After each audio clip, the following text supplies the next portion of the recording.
everyone, I am Daksh Sethi, an educator, corporate trainer, and an entrepreneur. I, on behalf of timesofIndia.com, welcome you all to our education roundtable titled Life Skill Building and Why is it so important for students?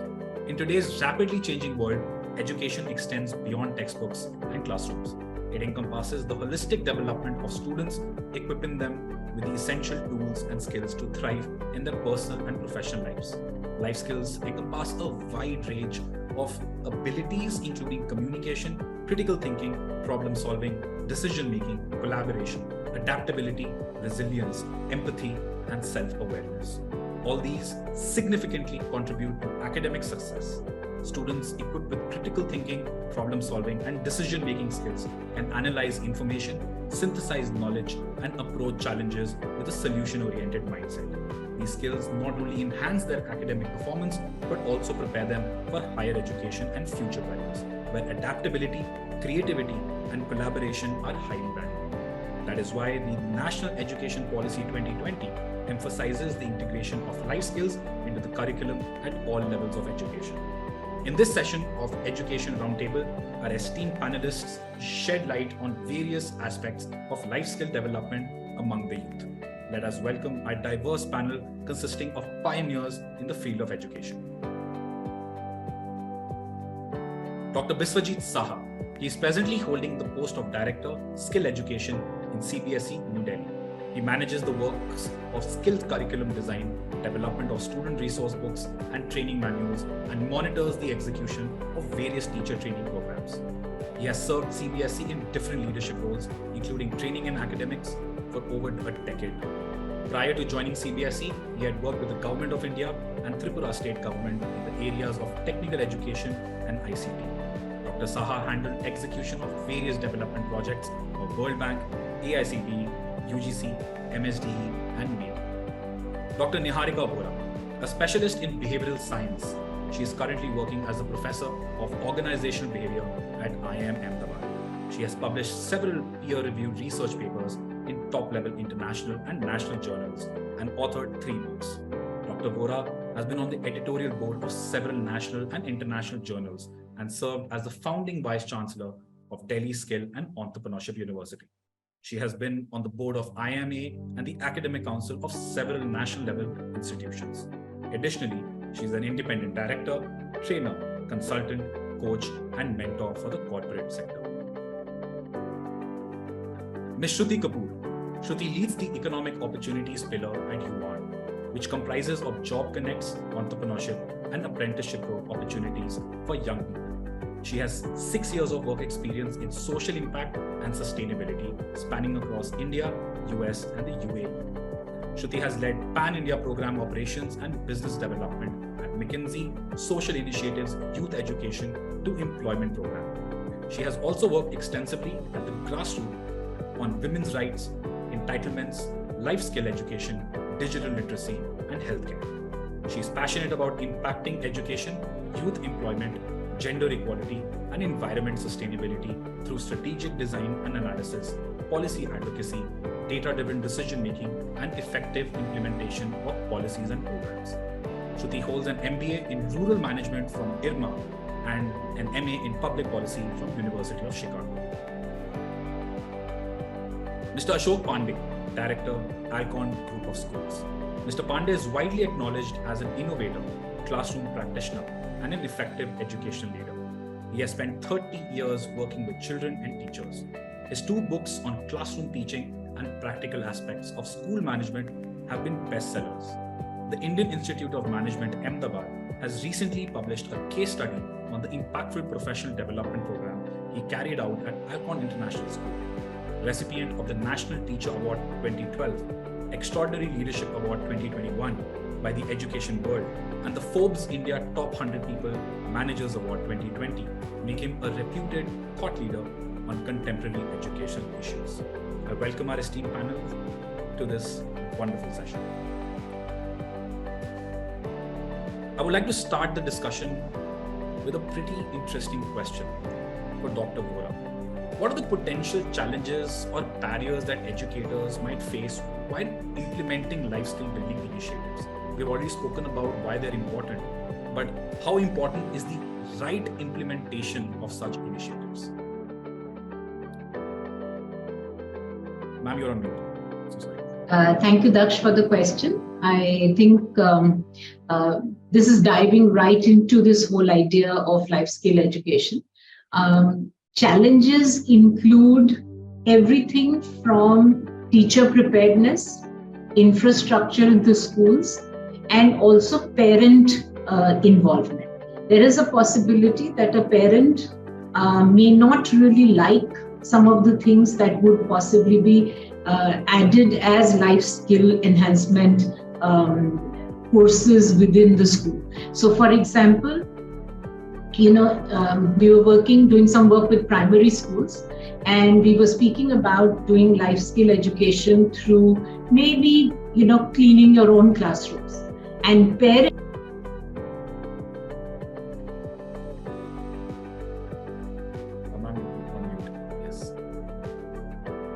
Ma'am, you're still on mute. No, so I got muted, sorry. So the parents were very upset with the fact that the students that their children were actually being asked to clean a classroom. And so I think we need education of the parents, the teachers, and of course, the children are always very happy to participate in activities, which will lead to life skill education. So I think, as I'm saying, it's really the education of the most important stakeholders and the mindset change that is required in the school as to how teaching happens. That's actually a very interesting point, considering the fact that the ultimate decision makers and the important stakeholders are actually the parents, and sensitization towards the parents also is, I think, equally important, where life skills are put into perspective. Dr. Pandey, similar question to you as well. What is your experience around the importance of life skills with students? Well, my experience has been surprisingly very good because we started this school at the cusp of 21st century and a new breed of parents. And by that time, the parental aspiration has moved from only hardcore, rigorous academics to a whole lot of other skill building. So probably we entered into it at a very opportune time where the parents wanted them to do academically well, but they also wanted them to do music, to do art, to be communicators and debaters, and develop a whole lot of things which will be required for them when they transition to college, career and life. But if you take the scenario overall, I would still hold the view that it is not very well focused on, both from the point of view of schools and the parents as well. And therefore, I would also subscribe to the view that we have to focus it very, very strongly, that only academics, only technical qualifications will not take the students very far. And probably I can elaborate it when we come back in the next segment. Another very interesting point. I think it's both of a mix. It's rather the perfect mix between life skills and the technical skills that are equally important. Absolutely, yeah.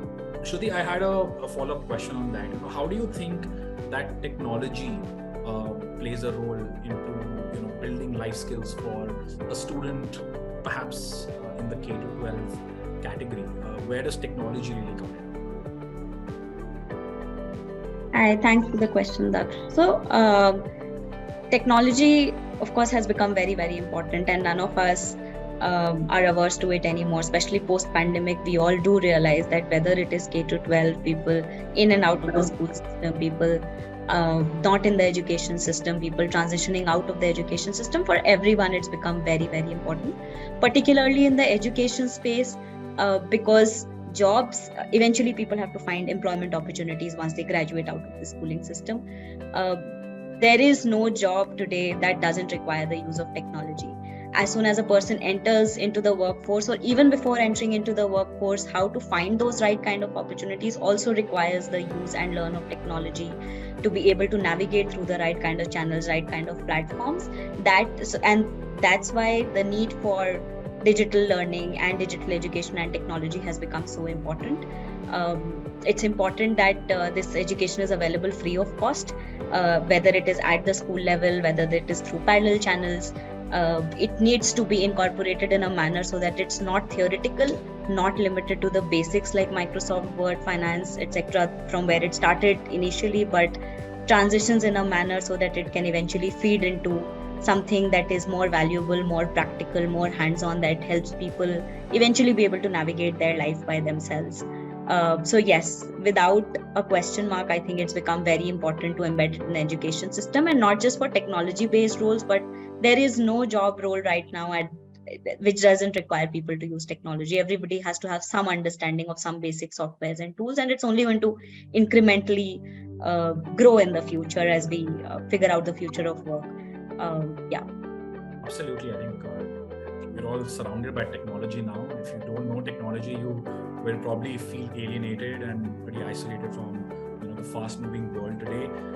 Technology, yes, definitely will play a very important role as far as curriculum is concerned. Professor Vohra, a follow-up question on that. What are the kind of challenges and barriers do schools and colleges sort of face, or even policymakers for that matter, while implementing such technology, such life skills and technology as part of curriculum for students? And how is it that they can actually overcome it? So I think while technology has become ubiquitous, there is no doubt about it, the ability of the school to provide the best quality technology in this is very limited. Partly because technology becomes outdated very soon. It is very expensive to get technology, and also if we are not talking about private schools and we're talking about government-led schools, where we also need to do all of this, the process of possibly even upgrading or getting the first bit of technology is extremely cumbersome. So I think while it's a very good idea, I think we need to figure out creative solutions to be able to provide technology-based education to children, which I agree is an important life skill. But if we have to look at everything else, I think the creativity of the educator is the limit. Yeah. So if the educator is creative and the educators are creative with very little resources, you can actually have very good, high quality life skill education that can be part of. Well, that's actually a very interesting point, because ultimately the students are going to be learning from the teachers, and it's the delivery, the kind of relatability again, which is very, very important for the students to really take back from what is being taught. Dr. Saha is with us here today. Dr. Saha, welcome to the panel. Just a follow-up question from the discussion that we've been having so far. We've been speaking about the challenges, the importance, the technology behind it, but let's just also limit ourselves to the specific life skills that students require today. So what, in your opinion, are those specific life skills that students in the category of K to 12 or perhaps even colleges today require? Yeah, thank you. Of course, there are many life skills we need to internalize. At this point of time, I think my other co-panelists will agree with.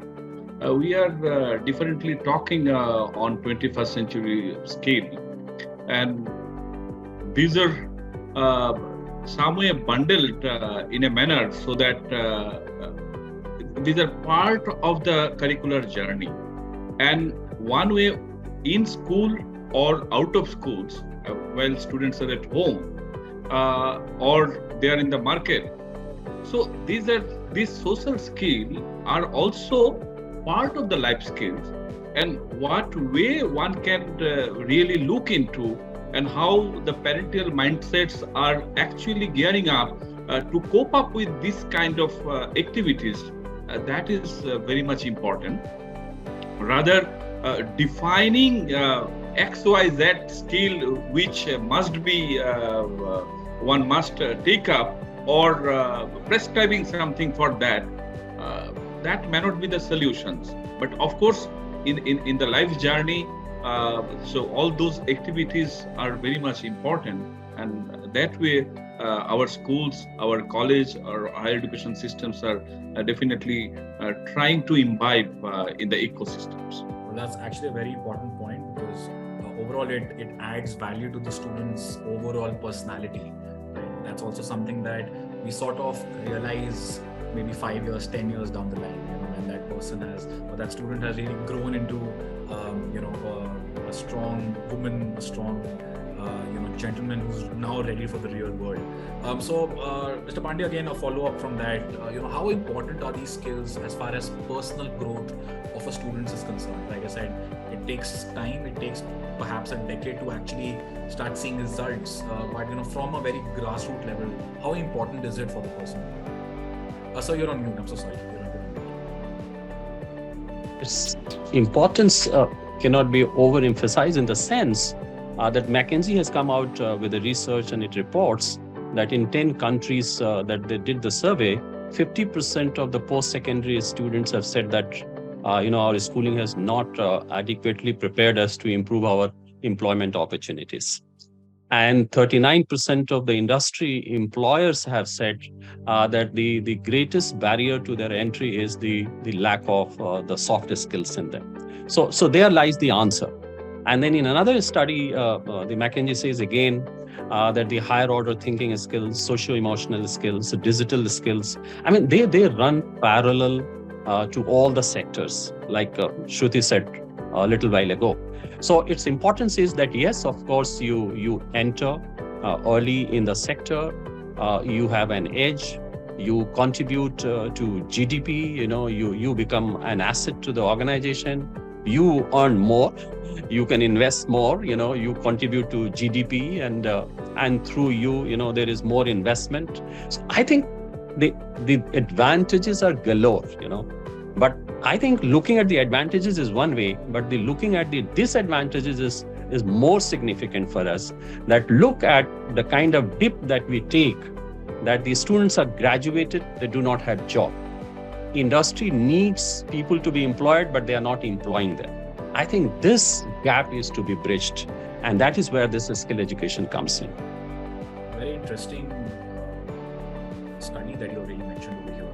There definitely exists a pretty big gap, a significant gap between what the industry really needs and what, yes, in terms of supply of skills we have. Any suggestions or any recommendations, Shruti, that you might have for policymakers both at the state level? Yes, thank you very much. So I think one way that I look at it is that there has been a complete disconnect between the schools and university and industry, and if through university and industry and schools can come together, we have a huge data bank, or we can collect what are the sectors, what are their requirements, and can university industry can design that curriculum for us, and can industry invest depending upon that these are the skilled people that we'll be employing in future.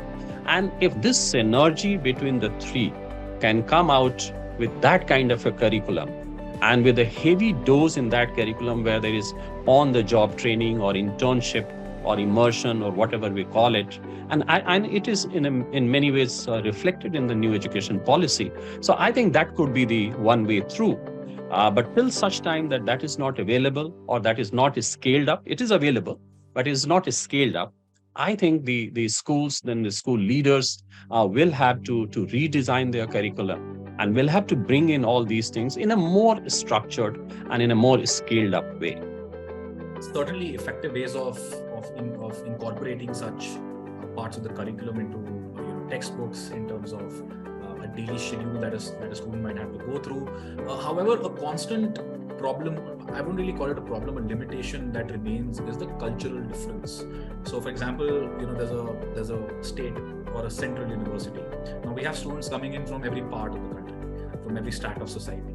And there is a cultural difference in opinions, in perspectives, in lifestyles, in economic backgrounds. So Shruti, my question to you is, how do we address cultural differences, cultural backgrounds, different cultural backgrounds, coming into one room and now talking about life skills and leading life in certain ways, and also being educated again towards that.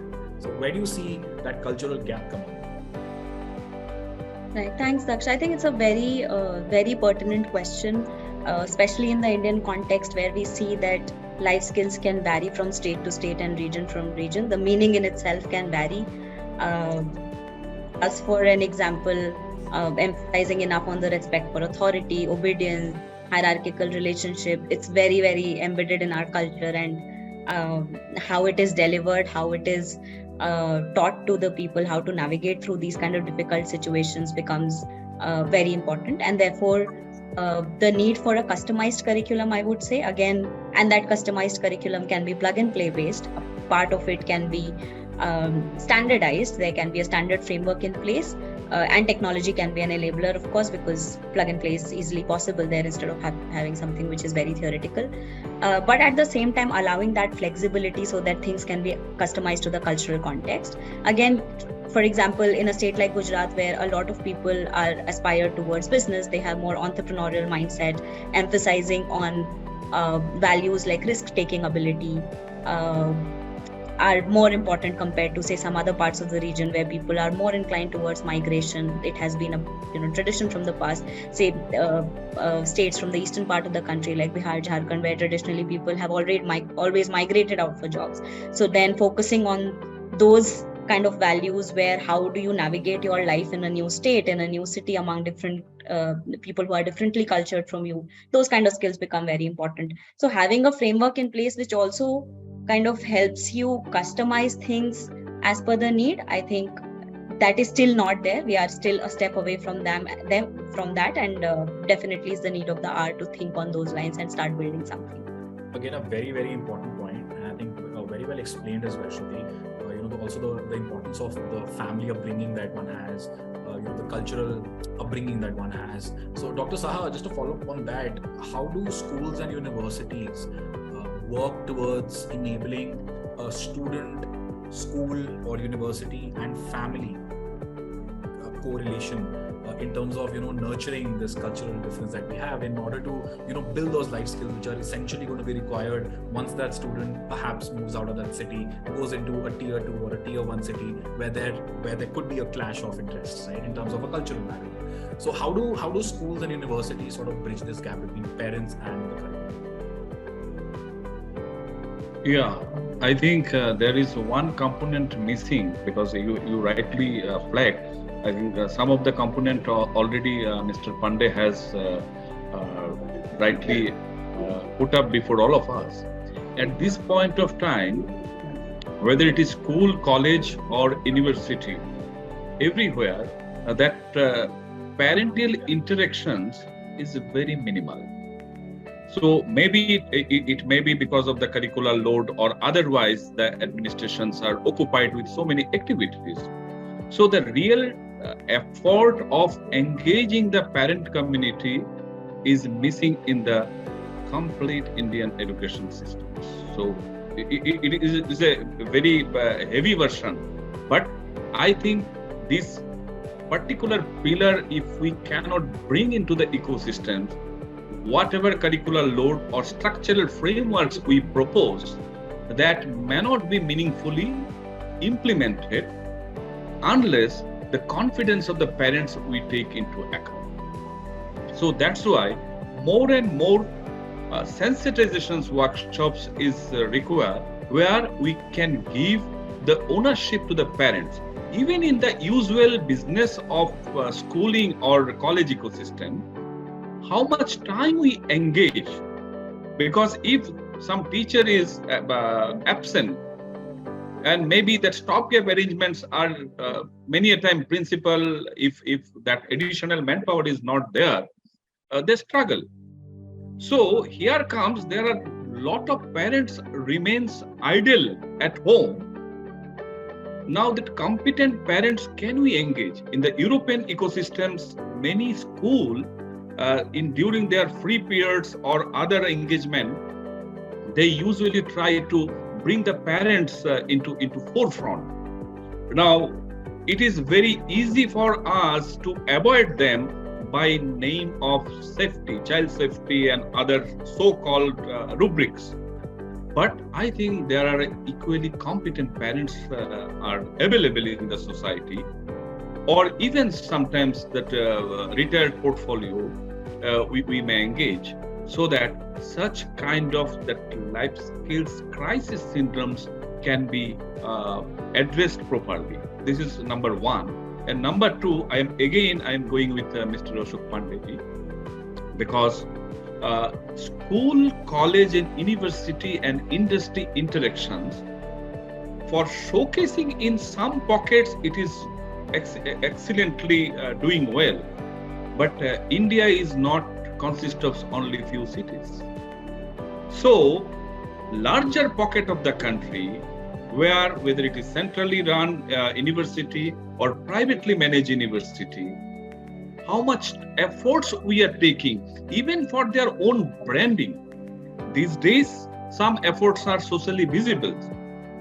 I think through that, we can co-create an aspirational model for the university, and also how the faculty members of university can be engaged, if not weekly basis, maybe in a monthly basis, to give some knowledge sharing exercise, some experience sharing exercise, or a real-time problem solving activity under their leadership happened in some school.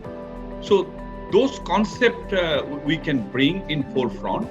And here there are a lot of multinational companies are putting their real-time problem in their site.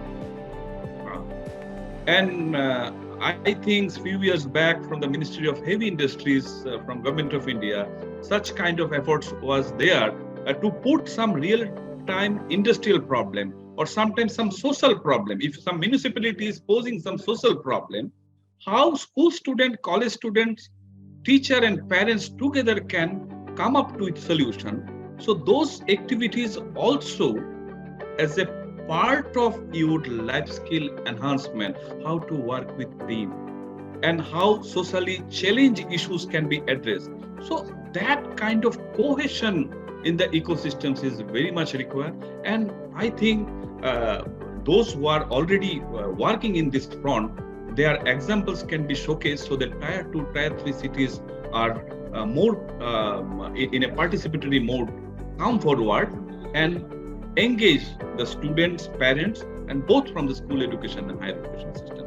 Then automatically there would be a synergy, and as new education policy is giving a lot of flexibility, I think one should own that flexibility and try to script a futuristic journey for our new learners.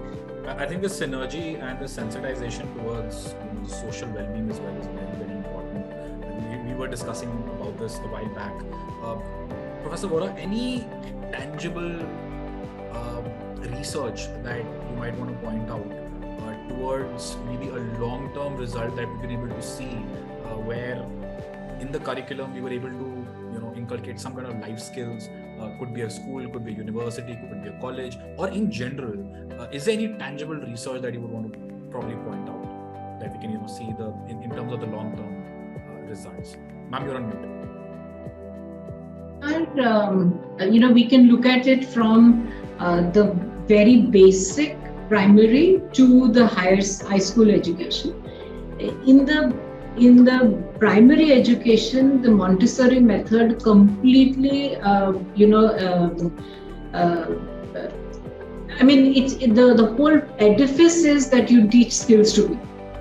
Starting from, practical skills, which include coordination, concentration, independence, responsibility, helping children to understand, how language is written, to how world is lived, how you live in the world. So it can start from, caring for yourself to caring for the other and all of that. So there is already that methodology which is available to us and has proven record to say how it impacts children.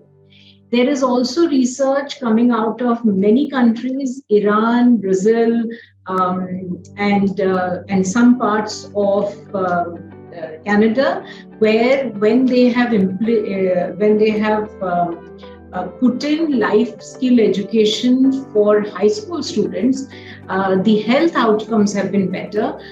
Complications around drug, early pregnancy have been lower. Getting involved in truancy, bullying has been less. And I think these are all really important outcomes to look at. And of course, whether it has impact on academic performance, the result is very mixed. There is a systematic literature review that was done very recently where they found mixed results. So it is not like it is not there. It is not like it is definitely increasing academic education performance to 5 or 10 basis points. But definitely it has impact on what are important aspects such as coordination, concentration, independence, and responsibility. These I would see are important aspects of any university education or any school education. I have seen life skills being implemented very well in multiple schools. So one example that I will give of is, and an interesting example I'll give of is the TVS Lakshmi Matriculation High School in Madurai, where as part of one of their initiatives to bring about change in their school, they started quality circles in schools. So children as young as class 6 and class 7 formed quality circles. And they looked around both their school and issues that they were concerned about: heavy bags, too much time spent, waiting in the line for food, or teacher not understanding what the teacher is teaching. So they formed quality circles around this, and in the process, they learned that they could problem solve. They could do the diagnosis, they could brainstorm, they could make suggestions to the authority, and those suggestions could make changes in them. So for example, one of the quality circles said, we want to watch this particular serial, right? And on TV. And it completely, comes in the way, comes at the time when we have tuitions. So this quality circle decided to write to the broadcasting office and said, we would like a time change in when this serial is broadcasted. And lo and behold, it was changed, right? So you see a change, you see how you can do this. So I think that to me is an excellent example of how without any resources, you actually set up life skill education. Similarly, in another school, R.N. Poddar School in Santa Cruz in Bombay, they actually had a whole curriculum around life skill. They had a faculty, they hired a resource person to do it for them, who planned the entire thing, and again across classes, not just for the lower classes, not for the higher classes, but across. So I think what they also showed to us was you needed at least one resource person to day and night think of how do we make a life skill education as part of everyone's education, not as an episode, not as something that just, okay, I think of this and I do it. So there's a plan and there is something that you do. The last thing I will say, I know, there might be others who have to add, but the last thing I would like to say is that, you actually do not need anything special to do. Just things such as involving students in a discussion and debate in the classroom as while you're teaching the subject, or helping students to learn brainstorming. Here is a problem, how do we brainstorm? Doing role plays, working in groups, having them analyze situations and cases, little cases that are right there in their environment. You don't have to get it from anywhere in that sense. Storytelling, doing some kind of a play for the community, going and doing something for the community outside. These are very simple, inexpensive, brainer kind of methods in which we can have life skill activities, but it will require us to move the focus from the chalkboard teacher and student to saying the students can actually learn among themselves, and I can teach this subject using some of these methodologies. I may not be able to therefore dictate all the answers to the questions, but I will teach a number of skills. So I think there is a certain way in which this can be done quite easily.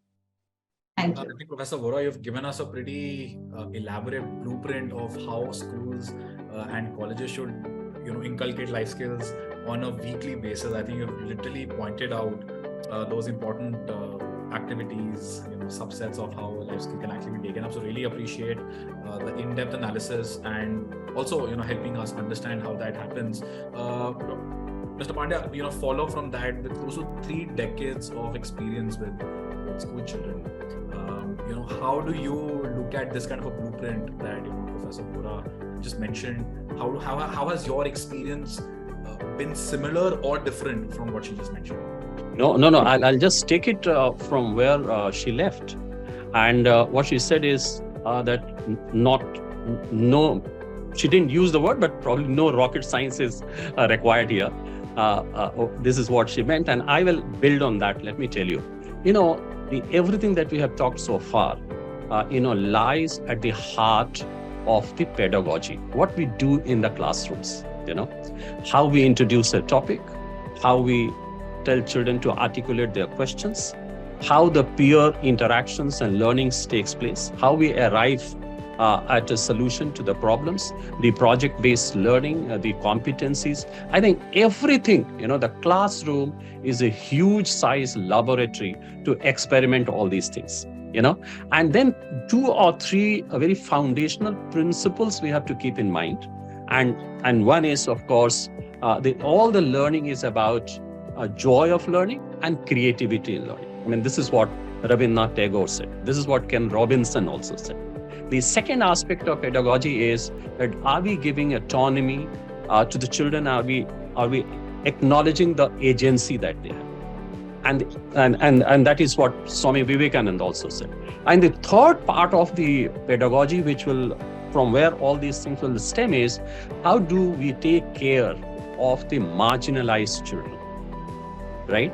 Because for them, some of these pedagogies may not work due to circumstances or maybe design or default, but I think we have to take care of them also. And then only this equity and excellence can flourish from there. And probably their journey from education to employment, this highway, could have as little bumps as we could.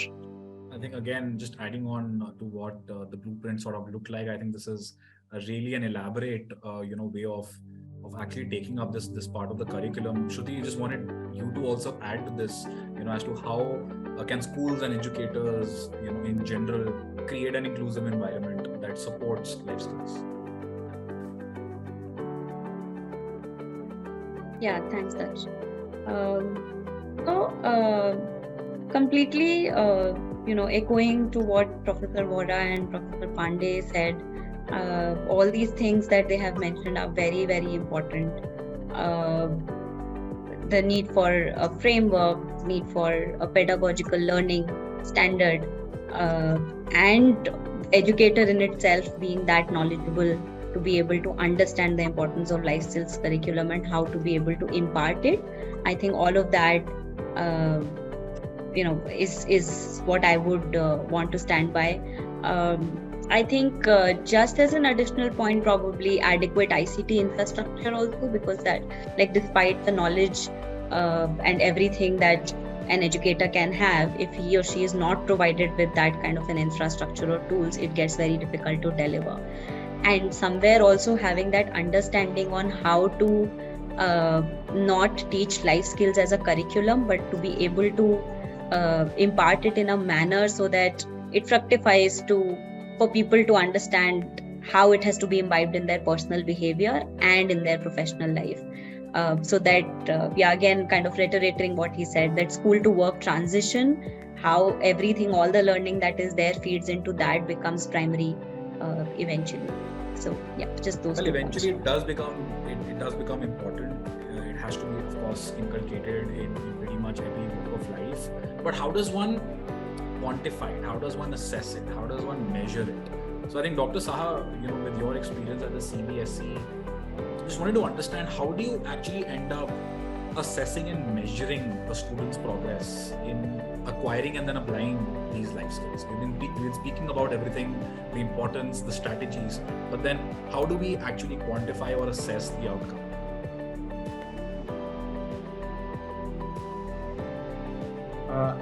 So actually, if we look into the assessing the life skill, that rubrics and what way one is supposed to assess, it is situation sensitive. And as Shruti has rightly mentioned, the multicultural issues, once an individual goes from one corner of the country to other corner of the country, so then a single framework of assessments may not applicable.